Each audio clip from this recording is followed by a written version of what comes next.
look, systems to me is an acronym. System stands for save yourself time, effort, and money.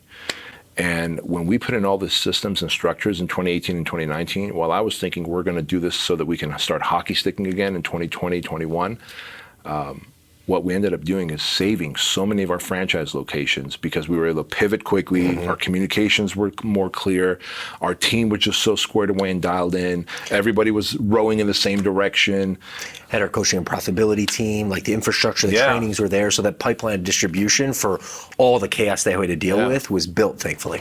So you have a passion for fitness and the desire to start your own business, but launching a massively successful fitness business is extremely complex. The systems, operations, hiring, firing, coaching, sales, and marketing are critical to success. Where do you even start?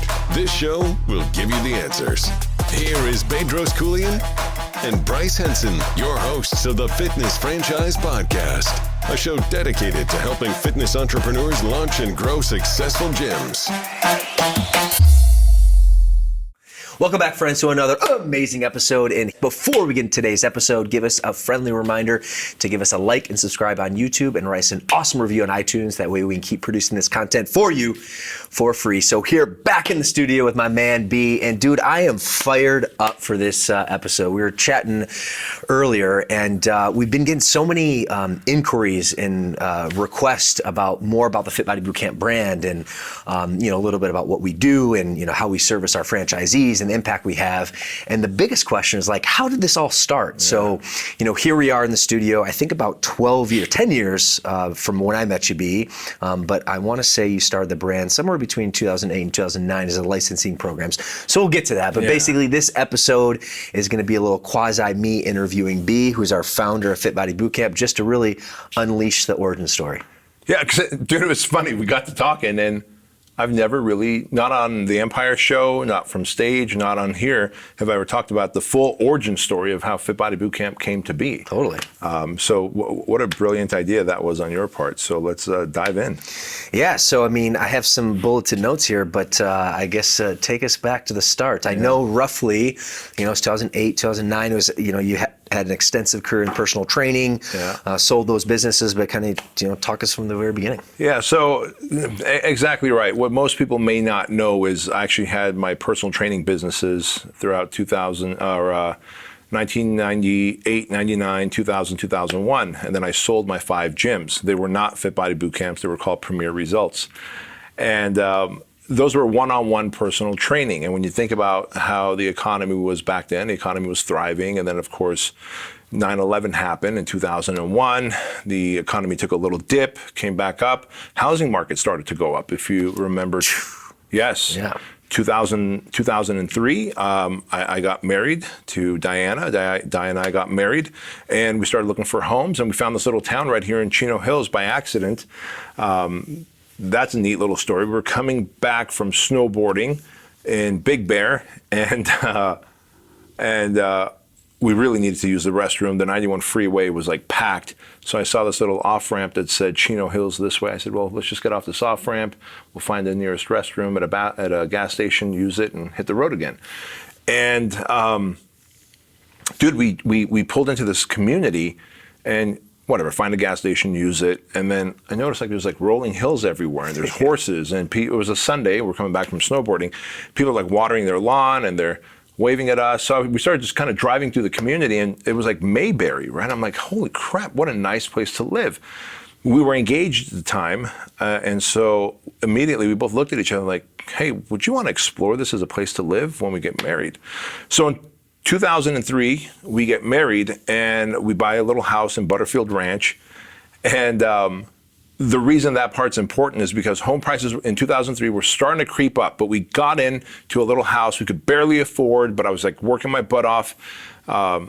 At that time now, I was coaching and consulting personal trainers. So I'd sold my 5 gyms, had a little bit of a nest egg, and I was teaching other personal trainers who were gym owners how to run their one-on-one personal training gyms. And what gave you the idea there? Because you had Premier Results, you sold it, but how did you kind of make the switch from personal trainer to actually coach and consult? Yeah, that's a good question, man. When, it's funny, when anybody rises to the top in any industry, right? You can be like the #1 janitor on the planet. Like other janitors are going to reach out to you. Like you're going to be known. There's going to be a publication that writes about you or some network that talks about you. Like recently with our project, as the project keeps happening, Vice did an article on us, and then CNN documentaries reached out to us and said, hey, we want to do a documentary. On the tail of that, Fox reached out to us and says, we want to do a documentary. So when you do something really well, there's Tom Bilyeu says this. He says there's always room at the top for the very best. Yeah.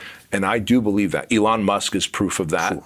Car companies have been around forever. The dude knew nothing about cars other than I'm going to make the best damn electric car on the planet. And he beat out all the foreign and domestic automakers because he created Tesla, an electric vehicle that's just beautiful and sexy and intuitive, like the iPhone.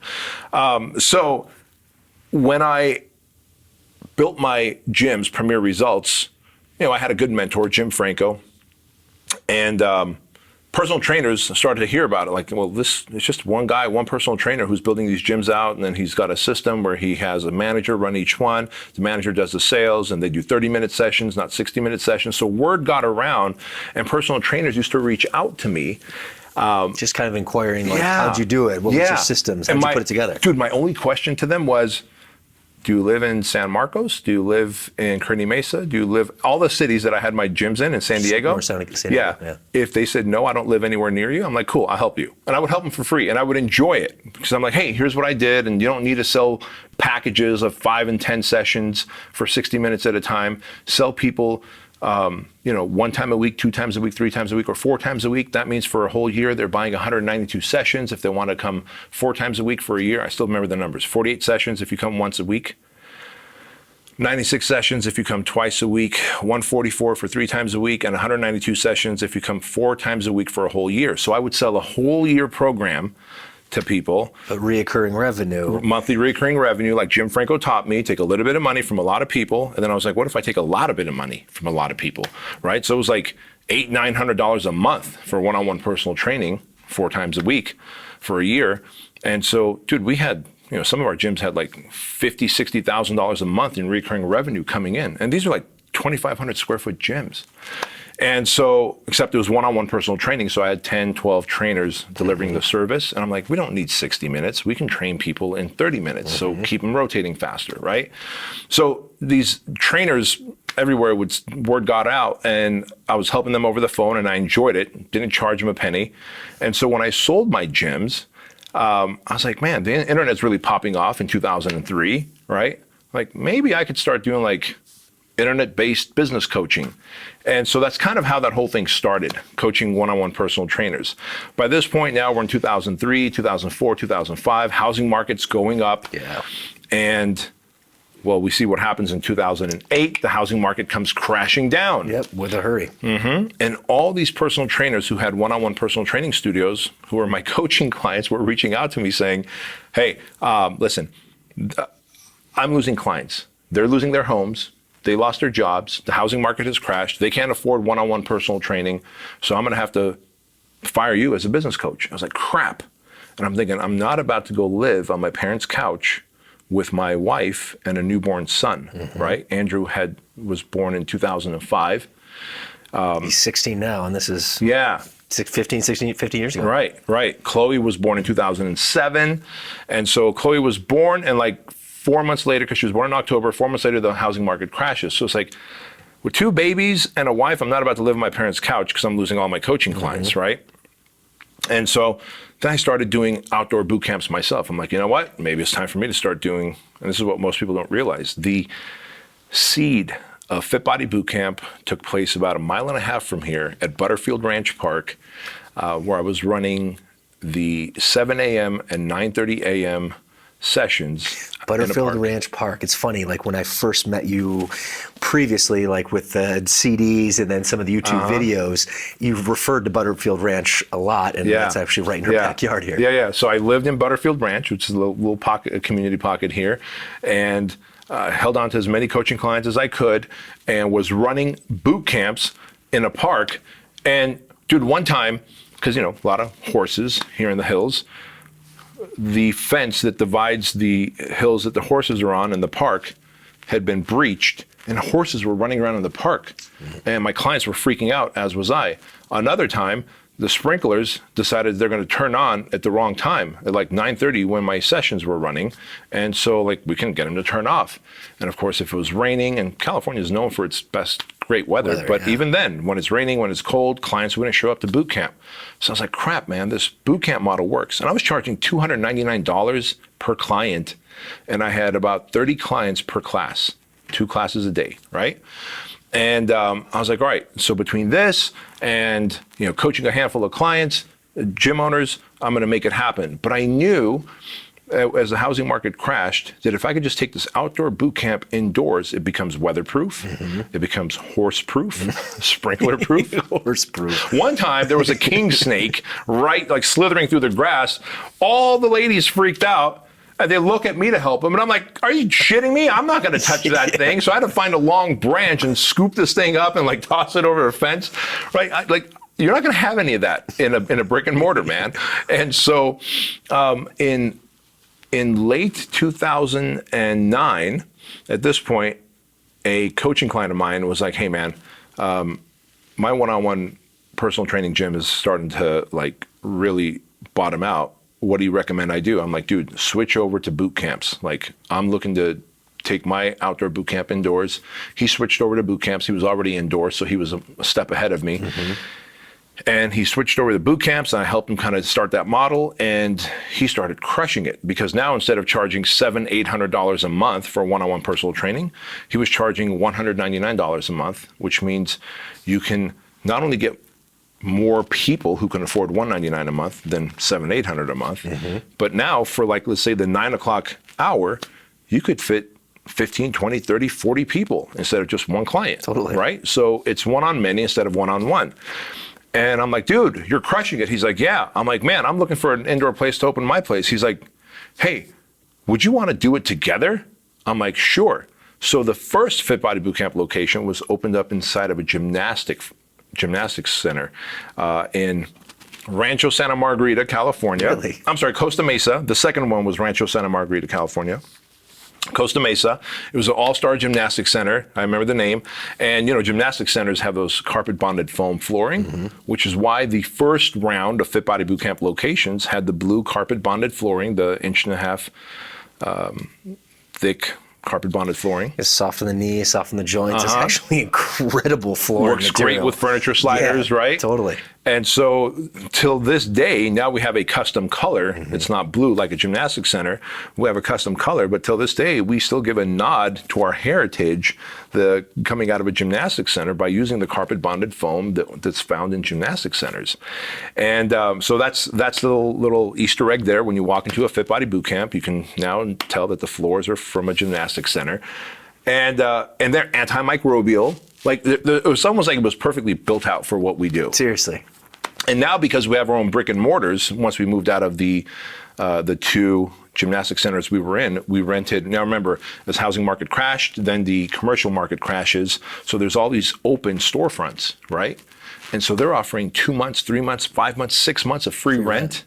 They're offering TI, tenant improvement. Just come and run your gym here, is what they're saying. So me and my original business partner, which is an awesome human being, it just didn't work out for different reasons. We were not equally aligned in terms of how we wanted to run the business. So I stayed with the business, bought him out, and he moved on. But when we opened up our brick and mortars, we realized now we can bring in our own equipment. Dumbbells, kettlebells, TRX, suspension straps, battle ropes, like you name it, sandbags. And so now the workouts got even better, more than just like dumbbells and furniture sliders that we had at the gymnastics centers. Now we're not limited to the short little hours that the gymnastics center gives us. We can run classes, which now changed to sessions all day long. And going back to my old school method of 30-minute one-on-one sessions, we went to 30-minute boot camp sessions. Now you can pack in more sessions throughout the day, help more people, so it became affordable and convenient during a time when the economy crashed. I didn't know anything about franchising.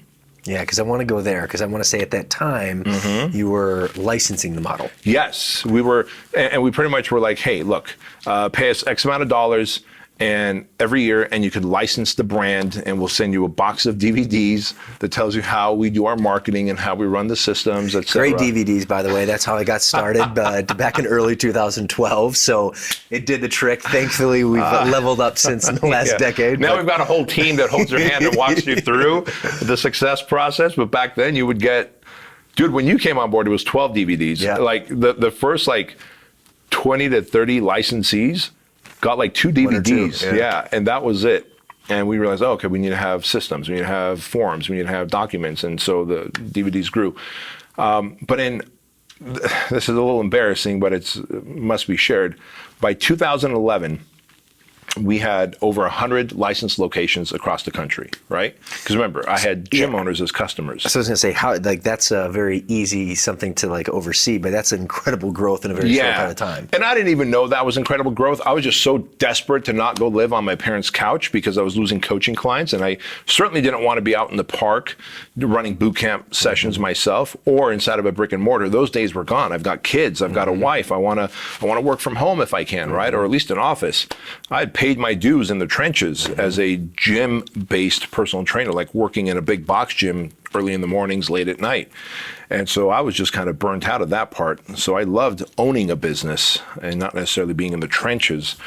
But long story short, it was right around early 2011, the great state of California reaches out to us and says, hey, we're going to fine you $2,500 per location that you have in California because you're running them as a franchise, even though you're not a franchise.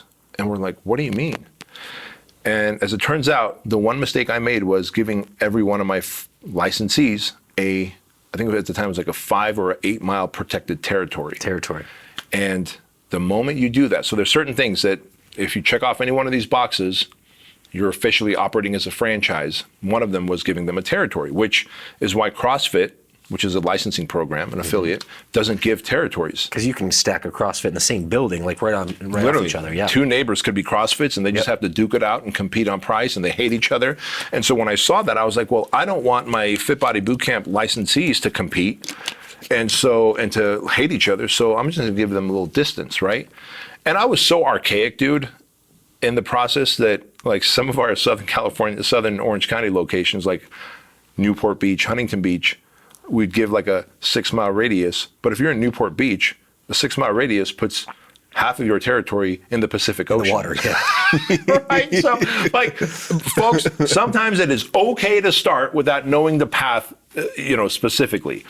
But when the state of California said they're going to fine us because of this, I said, look, let me explain why I did this. It was an honest mistake. I was just trying to keep my licensees from, duking it out.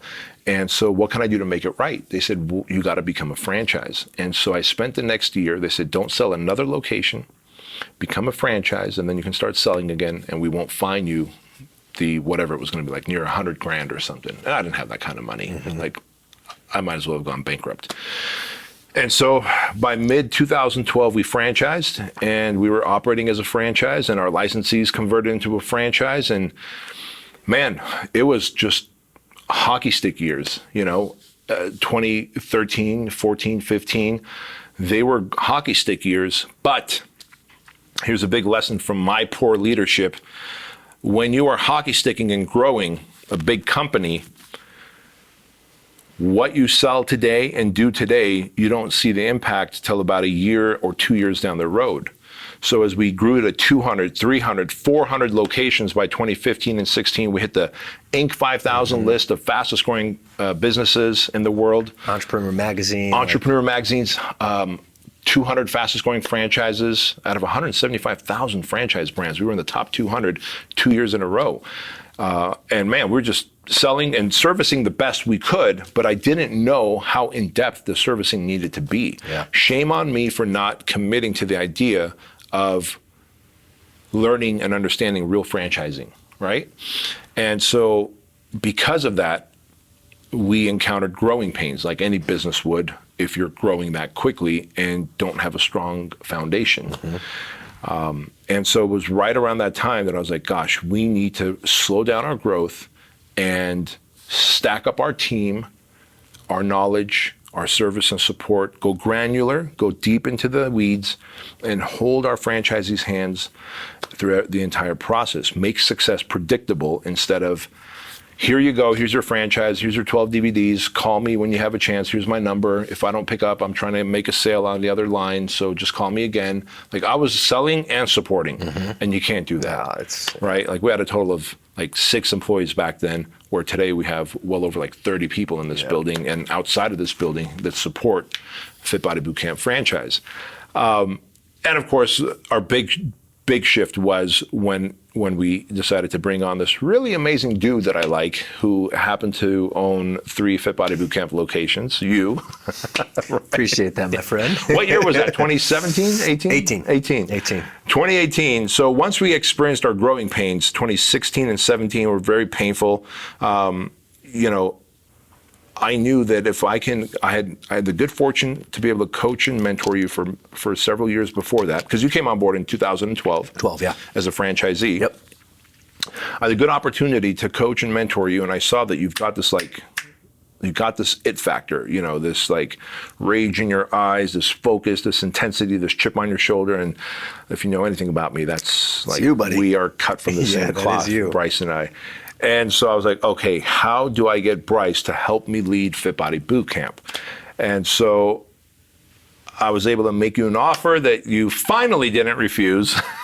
and you came on board in 2018 as our vice president of Fit Body Bootcamp. And the plan was to just literally go into every category from the time we get our leads, franchise leads, to qualify that they are good candidates and meet our core values to become a franchisee and fly the Fit Body Bootcamp flag. Then the sales process of turning them into franchisees, and then giving them a protected territory and putting them in the right part of town where they have the highest traffic flow. Like, all those things, you and Brittany and Matt Schneider and the operations team up there really helped piece together this journey of connecting the dots, of building out your location, signing the agreement with your landlord, what the agreement should look like, and liability insurance and business license, and all the things, how to hire your employees, how to train your employees. Like, we had none of those systems, man. And but it's a lot, though, and that's the value of a franchise. Because when you jump into business, I mean, it's literally a clean slate, which is exciting. But at the end of the day, there is so much, and I think that's to your credit, B, like having the vision to understand, okay, what was needed, but also reverse engineering that process. To stack a really, really strong franchising program together. Maybe not the very day one, but it's certainly manifested that way. Yeah, and you truly have to start somewhere. Now, obviously, people would be silly to start, like, if you're going to start a gym, look, I truly believe Fit Body Bootcamp is the path to go. Like, I don't know of any other franchise brand that will walk you step by step through the process and set you up for success. There's no reason to fly by the seat of your pants like I did. Those systems didn't exist back then when I started in late 90s, right? As a gym owner, I had to figure it out. My mentor owned a software company. Jim Franco owned an automotive software company in the automotive industry, not even in the fitness industry. And so I had to decipher his marketing strategies and see if they work in my space or not. But I share this because, dude, looking back now, I don't know if you've ever taken the time to look back. You came on board in 2018. We put in so many systems in 2018 and 2019 with the idea that 2020 and beyond would be another hockey stick years for us. And while we all know what happened in 2020, March 16th, 2020, we had to shut down all of our franchise locations, well over 600 locations for the 2 weeks of flattening the curve. But I also realized that had we not put in all the systems and processes in 2018 and 2019, we would have lost 2 to 3 times more locations during the pandemic since we had poor systems in place. And look, systems to me is an acronym. SYSTEM stands for Save Yourself Time, Effort, and Money. And when we put in all the systems and structures in 2018 and 2019, while I was thinking we're going to do this so that we can start hockey sticking again in 2020, 21, what we ended up doing is saving so many of our franchise locations because we were able to pivot quickly. Our communications were more clear. Our team was just so squared away and dialed in. Everybody was rowing in the same direction. Had our coaching and profitability team, like the infrastructure, the trainings were there. So that pipeline distribution for all the chaos they had to deal with was built, thankfully. Dude, our cap team, I mean, it's hard to say like any one team here at HQ is the backbone of our business, but I always look at our cap team as like the backbone of our business, right? To have actual Fit Body Bootcamp franchise owners who are successful, who are thriving, who are in the trenches doing it, and then know how to communicate and teach how they did it, to be your own coach, to be your coach, to be a new franchisee's coach. Our cap coaches, the idea of having even cap coaches, that's not a franchise thing. When I tell franchisees, franchisors, no matter if they have a sandwich franchise, yogurt franchise, or fitness franchise, yeah, we have this team called the CAP team, coaching and profitability. They're like, wait, what? Oh my God, I should do that. And I remember that wasn't my idea. I was at an airport and a voice shot came in by you and you're like, hey B, I want to pitch you on something. And I don't know if you used the word cap on that voice shot, but it was basically, what if we take some of our best owners and pay them and ask them to become coaches for our new owners so they can mentor them through. Like, holy crap. That's like if you wanted to be a pro athlete, if Michael Jordan, if you want to be a pro basketball player, if you're like, hey, Michael Jordan's going to mentor you, Kobe Bryant's going to mentor you, Magic Johnson's going to mentor you. Holy crap. And so it's ideas like that. And so this speaks to also, it's like, hey, well, what are the great lessons you can learn? One, come out the gate hard. Like, you should always come out the gate hard, but then learn your industry. I failed to learn my industry. I was in the franchising industry, not following franchising laws and regulations and processes, and damn near got fined by the state of California. Number two, surround yourself with equally yoked people that have other unique experiences. You, coming from the owner's perspective, had a very unique look because you look at it through I haven't run a Fit Body Bootcamp for years. You still have Fit Body Bootcamp locations. And so the fact that you come from the owner's lens as a VP here at HQ, you see things very differently than I do. And you saw how the CAP coaches were going to be this important backbone to our new franchisees who would have a sense of confidence. Like, okay, so you've accomplished or experienced this thing with an employee, you've experienced this thing with the city, yeah, versus to have an employee, one of our support people upstairs going, well, the operations manual says you need to go get a business license. Yeah, I know, but the city says, right? But when you have your CAP coach going, look, I encountered that. Yeah, this is what you need to do. Yeah. Like, this Don't is what go to the planning you. department, go to this department, and that's what you need, right? Yep. Makes a big difference, which, so it's funny that the idea was get the VP on board and also learn this, folks. Sometimes you go into it with a plan. I'm going to hire a VP. We're going to systematize everything and then have some more hockey stick years, only to realize you and your VP and your awesome team systematized, basically buckled down for the winter that was coming, which was the year 2020. Got us through 2020, 2020. And by the way, it serves to say, while we lost locations in 2020, I don't know of any other brand that also sold, what did we sell, like 6 or 7 franchise new locations in 2020. In 2020. Yeah. And every time somebody would buy a new location, I'm like, are you living in the same country I am? Like, you do realize we're in a pandemic and gyms are closed, but they all saw that life will continue, things will go back to normal, and as they have. But that allowed us to come out of 2021 starting out a hockey stick. And here we are in 2022, and we've got all of our ducks in line. We're about to do our world conference, and today you are CEO of our company. I'm just a founder of the company. You are the CEO, so you carry the heavy burden, which is awesome. And I'm just really blessed and grateful, man, that I get to still be on this ride, but to have someone that I can look to as someone who's equally yoked and be like, man, we're doing it. What I thought was we're preparing for a hockey stick was actually preparing for some of the darkest times our industry has ever seen, only to now start hockey sticking out of this pandemic season into some of the biggest growth that Fit Body Bootcamp will ever see. Dude, man, what a story. I'm so glad we got to share it. I can't believe that we never took the time to share the origin story. Well, my friends, I know you got a ton of value. I just wanted to dialogue and just uncover the kimono a bit. It's been an incredible dozen-year run on the back of this guy, but thanks, B, for sharing that insight. And while it was an incredible story in terms of where we came for the last 12 years, friends, man, it's just getting started. We're continue to lay the infrastructure, our technology partners, the Fit Body Academy, the Ultimate Transformation Program, our new marketing systems that we're just launching. And there's a link, or there will be a link in this video to our World Conference where the theme is profitability. So we are about to hockey stick even more. So good things ahead. So that all said, B, got anything else before you shoot for today? Nothing else to share, man. All right, friends. Well, I know you got a ton of value. Assuming you did, go ahead and give us a like and subscribe on YouTube and write us an incredible review on iTunes. That way we can keep producing this content for you for free. So that's all for today. See you in next episode.